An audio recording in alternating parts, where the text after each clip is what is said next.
G'day guys, if you're looking at upgrading your rims and tyres or your wheels and tyres, you got to watch this space because I'm going to reveal all the little issues that you are going to come across. And once you know the problems, I'm going to reveal how we fix the problems with rim offset or wheel offset. So by the end of this video, you're going to understand what rim offset actually is. You're also going to understand how to fix your current issues you may have or issues you may come across when you fit bigger tyres, to avoid scrubbing, to avoid contact with the upper control arm on your IFS vehicles. There's a lot here to cover. I'm going to do it as quick as I can, but at the end of this video you're also going to find out how to measure your rim offset difference. So stay tuned. First things first, what is rim offset? To start off, I'm going to show you the zero offset rim. That means that this is ground zero, where you measure from. This is a zero offset rim. If you measure from edge to edge, and then you divide that number in two, you'll find the center line. That is where it is right here. So you can see it's pretty well central on this rim or wheel itself. And we measure from the mounting plate. This is where your offset is. So this particular rim is a perfect example because it is a zero offset rim. Let's look at a positive. So the positive offset rim, as you can see, it's a little bit further out that way. And you can see here, it's more noticeable on the mounting surface here. And there, you can see it's right in. That means that when you mount this wheel to your vehicle, it'll sit further in rather than out. Now most vehicles stock are released with a positive offset of around 20 to about 12 plus, most vehicles. Moving on, this will show you the contrast when it comes to positive versus negative offset. As you can see here, this is a negative offset rim. It's a negative 55 mil, very common on Land Cruisers. This sits right in. It's a deep dish, also known as a deep dish, I should say. As you can see here, here's the line. You can see it's way further out here. And the mounting surface is right here. So this would bring your wheel out towards the edge. Most vehicles, this negative 55 would actually make your tyres stick outside the guards. We now know what wheel offset is. We're now going to discuss why you would do it. And there are many reasons why you would change to a zero, a positive, or a negative. Reasons why you would actually change your offset. Why would you? Well, there's a number of reasons. The number one reason is if you go for more of a negative offset, that means you're pushing your wheels outwards. And in turn, you are creating a more stable vehicle. If the stability increases on your vehicle by 1% or maybe a bit more, who knows? I'm not an engineer, I haven't calculated it, but it will definitely increase the stability of your vehicle because you're making your wheel track wider. Another reason why you would make your wheel track wider is if you drive around in some rutted country. Now, most vehicles have a similar wheel track. So if you have a popular type of four-wheel drive like a Nissan Patrol or a Land Cruiser or just a popular vehicle in your region, they will all have the similar wheel track. So if you did go and you made your wheel track wider by 50 mil, you'll find that in the rutted areas, you're going to get more traction because if you have side-biting mud tyres, they now got more contact with the edges and you're going to find more traction and you're going to find it easier to drive through stuff. So that is a good reason why to have a wider offset. But it does come at a price too. The wider you make your wheel track, the more counter leverage you're putting on your axle and your bearings. So if you carry a lot of weight and you've got a really wide wheel track, you're putting a lot more stress on your bearings and your axles and your driveline. So keep that in mind too. With the 70 series, the rear wheel track is narrower than the front. And just to quickly explain the reason why that is, it's because when I put the V8 in the front, the V8 was too big, so they made the front axle bigger, but they never corrected the rear axle. So here's another reason for a rim offset. When I first bought this vehicle, no one had made these replacement diffs that corrects the problem. So what I did was I used a negative 55 offset rim, and I'll show you that rim shortly. And that corrected my rear track because it brought it out and lined up with the front. The other option a lot of people have resorted to is paying about 80 to 100 bucks for a wheel spacer. If I add this wheel spacer to this zero offset rim, I'm going to get the exact same result as just changing the rim to a negative 50 offset. This sits on a mounting face and changes it by 50 mil. So what this is essentially doing is pushing your tyre 50 mil further out. This rim does the same thing without a spacer. So half price and a lot more legal than what this is, just go for a wider offset. So that is a bloody good reason to go for an offset rim. Another reason for a wider wheel track is the stands on your vehicle. Apart from the stability we've already covered, the stance of your vehicle. The street cred, the bush cred. It looks wider, it looks awesome.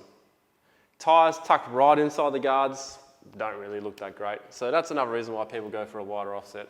We have discussed all the cool things and how to push the limits of the legalities of your vehicle with a negative offset rim, and also discussed how to correct a few things on certain vehicles. We're now going to look at the positive offset. Why would you change to more of a positive offset?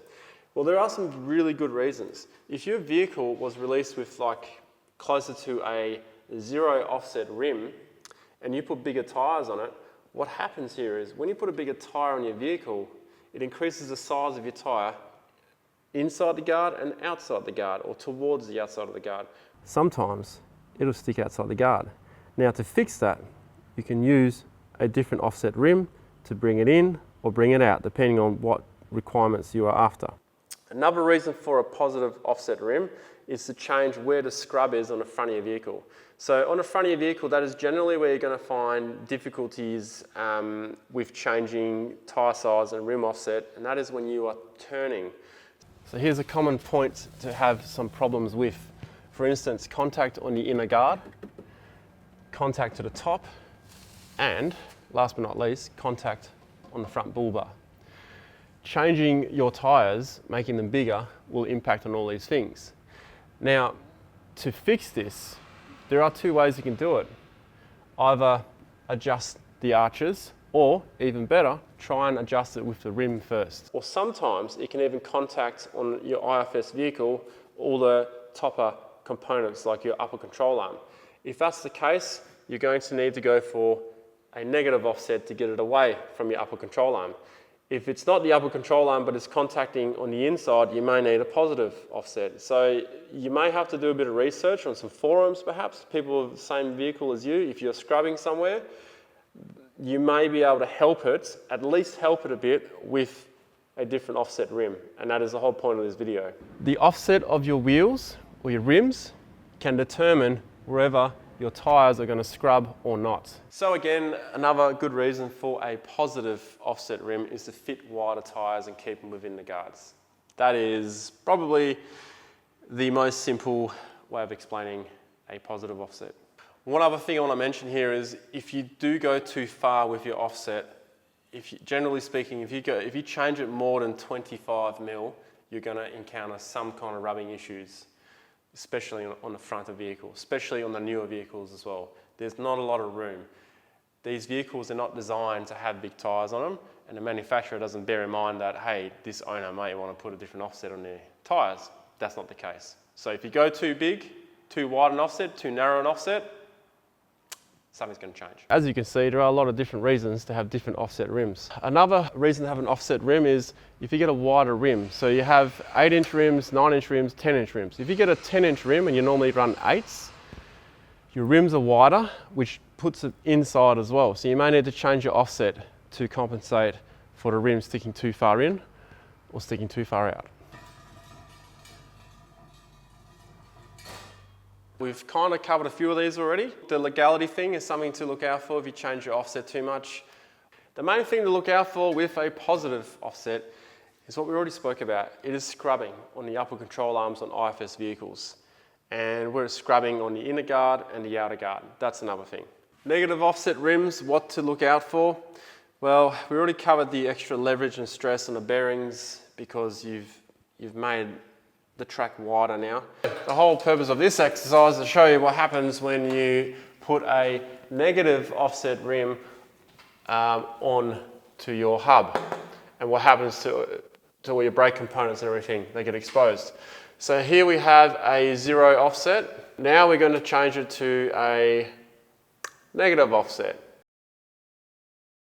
Okay, so on a solid axle vehicle, live axle vehicle, sticks and stuff can come in and possibly sever your ABS line, your brake lines or whatever.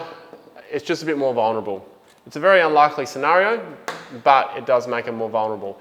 More importantly, let's look at the IFS vehicle. Now I've only drawn a few bits of components here, so you've got your lower arm coming in there, you've got your CV axle coming out here.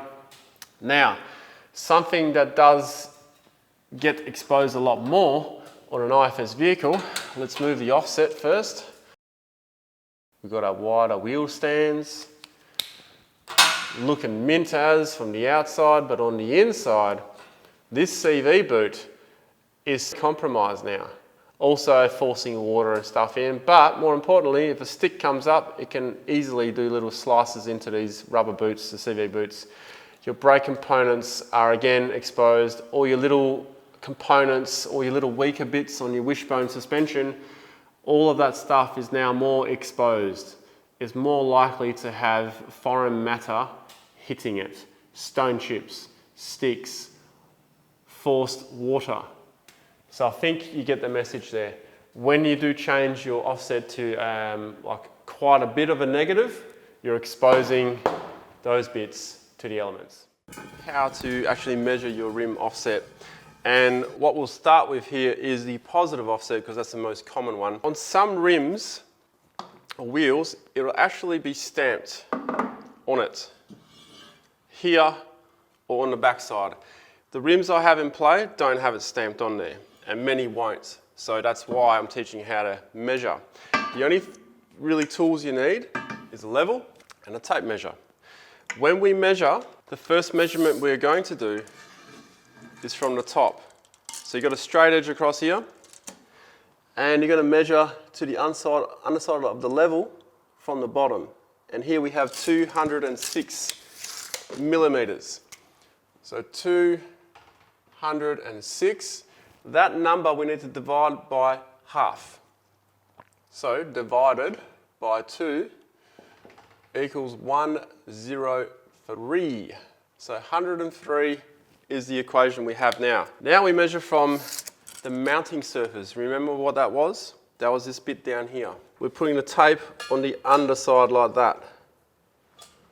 Not like that, like this. So we hook the tape underneath the mounting surface and hold it up. And here we have 86 mil. So in other words, 206 was the first equation. Divide that by 2 equals 103. Less 86. And we have 17. So this is a 17 millimeter positive offset. Let's go for the deep dish. The deep boy. Same principle. We're measuring, we have 230. So we will remember that number. We will then measure from the mounting surface, which is right deep down in here. Right in here, we have 170 millimeters. 230 was the rim size. Divide by 2 equals 115. Subtract 170. Negative 55. That's how you find your offset. I've shown you on 2 rims, but just to give you another look, here's the 0 offset rim. Now this is the easiest one to measure. It's a 230 mil rim. Divide that by half, it's 115. And we measure from the offset, 115. This is a 0 offset rim. You now know how to measure your rims. If you want to know what's best out of aluminium and steel rims, pros and cons, video just down there. See you in the next video. Bye.